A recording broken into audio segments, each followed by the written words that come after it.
evening, guys. It's Ms. W here, and I know that my channel is new and I have a whole lot going on, and so it's been hard for me to get some videos up, but I'm going to do my very, very, very best to get some things up online that we can't really do in the library. So, one of the things that we're going to do right now is look at what invisible ink is and how it's made, okay? So, helping me out tonight, I have to give some credit to my son, Colin. Would you like to say hello, Colin? Hello. Okay, so he's doing my camera work, okay? So, we can thank him. Alright, so without further ado, let's learn a little bit about invisible ink, okay? So, just to try it out before we did this on camera, this is what we have. Science is cool. Science is cool, alright? So, I'm going to show you how to do that. Now, invisible ink's actually been used for over 2,000 years to share messages back and forth, usually with warring armies. Our very first president of the United States, George Washington, I hope we all know that, actually used invisible ink to pass messages back and forth with his troops so that the British didn't know what their next move was going to be, okay? So, there are a couple different ways to make invisible ink, okay? There's a way to make it with milk, there's a way to make it with lemon juice, and there's a way to make it with baking soda. And how it works depends on what method you use. We are going to use lemon juice. So you can either use a real lemon, or I just happen to have some already juiced lemon laying around. And so we're going to mix a little bit of lemon with a little bit of just some water, a little splash of water. Okay, so if you look at the directions, it'll tell you to squeeze about half a lemon, 3/4 of a lemon, and then put about a teaspoon of water in. So we're going to use that little mixture, and then we're also going to use a Q-tip, okay, to write our message, and just plain old white paper. All right. So if I could get my camera down below so we can see what we're doing here. All right. We've got our plain white paper, we've got our lemon juice mixture, and our Q-tip. And now I'm going to write a secret message here on this paper. You might be able to tell what I'm writing. But don't tell anyone until we reveal it. I think I know. Alright, so I'm just, every letter I'm writing, I'm dipping it in the lemon juice. And you can kind of see the writing where it's wet on the paper. Okay? Shiny.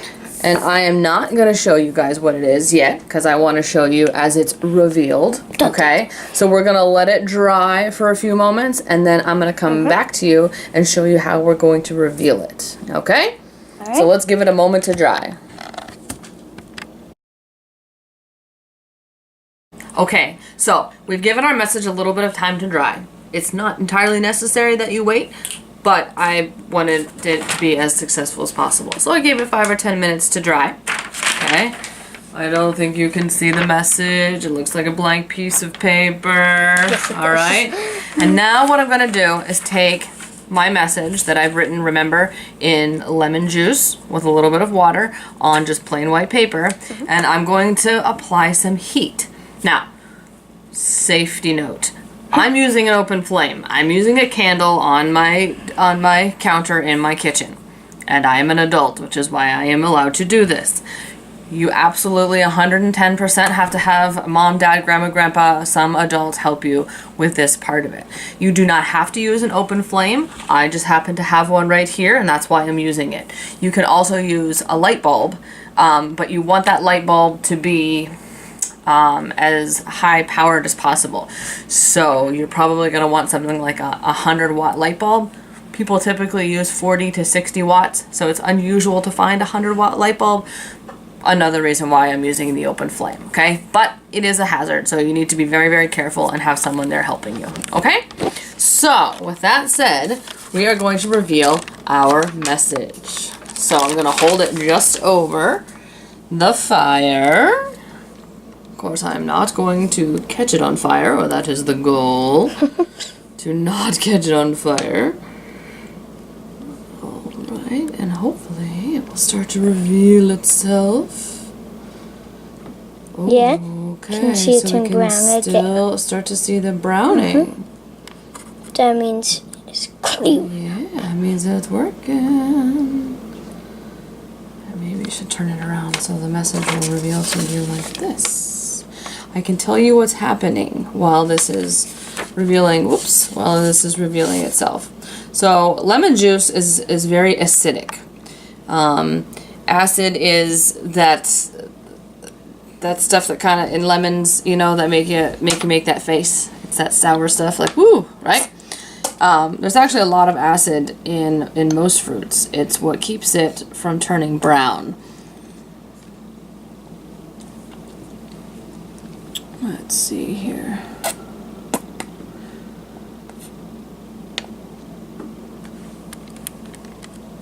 Can see it a little bit. Alright.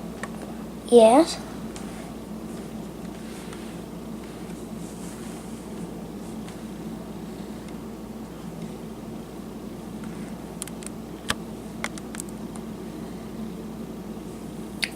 That part's turning brown.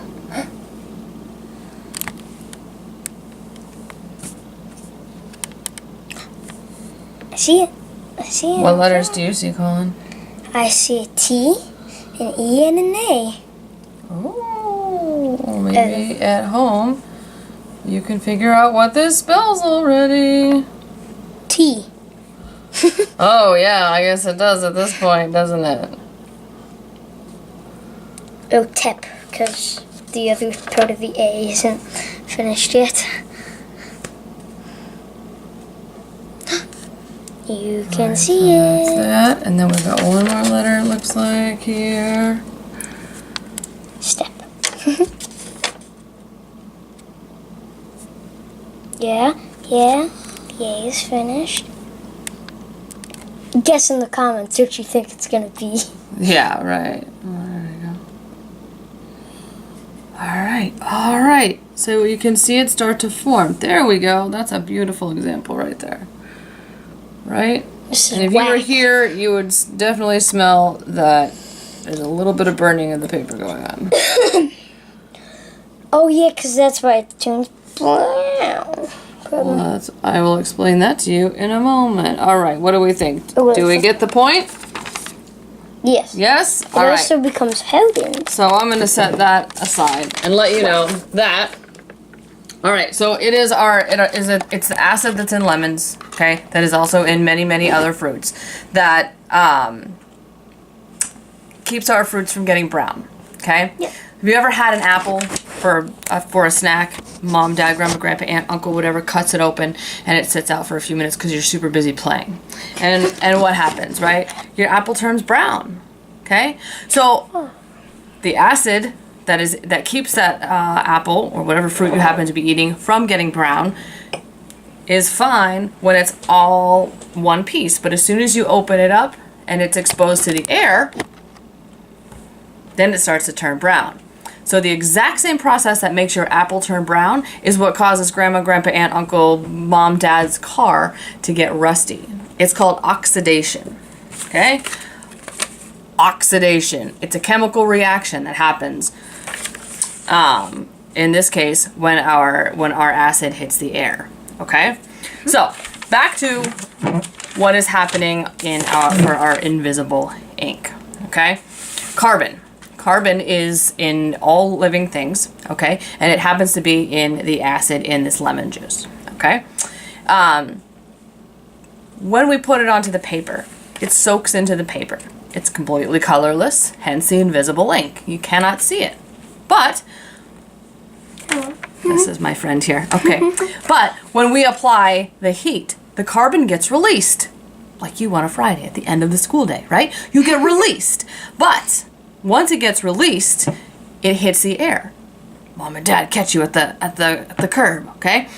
And there's a reaction that happens, all right? And that's that oxidation. So it turns brown. So just like, where's my apple? Here. Just like your apple turning brown when you open it up and it hits the air, it's the same idea. The invisible ink, the lemon juice that is on the paper, as soon as it gets heated up and then hits the air, it's gonna show up. Okay, so remember that it is the oxidation, okay, that allows our our invisible ink to be visible. Okay? So, I hope you enjoyed it. We had a lot of fun trying it out, right? Mm-hmm. Yes? Beautiful. Yes. All right, so please remember to ask for help if you plan to do this at all. If you have any questions, you can ask me at school when you see me. And if you want to see me attempt to try to use the invisible ink with either the, the baking soda or the milk, let me know and I'll give it a shot. All right? But I hope you have a really good rest of your weekend, and I'll see you guys in class next week. Ms. W out.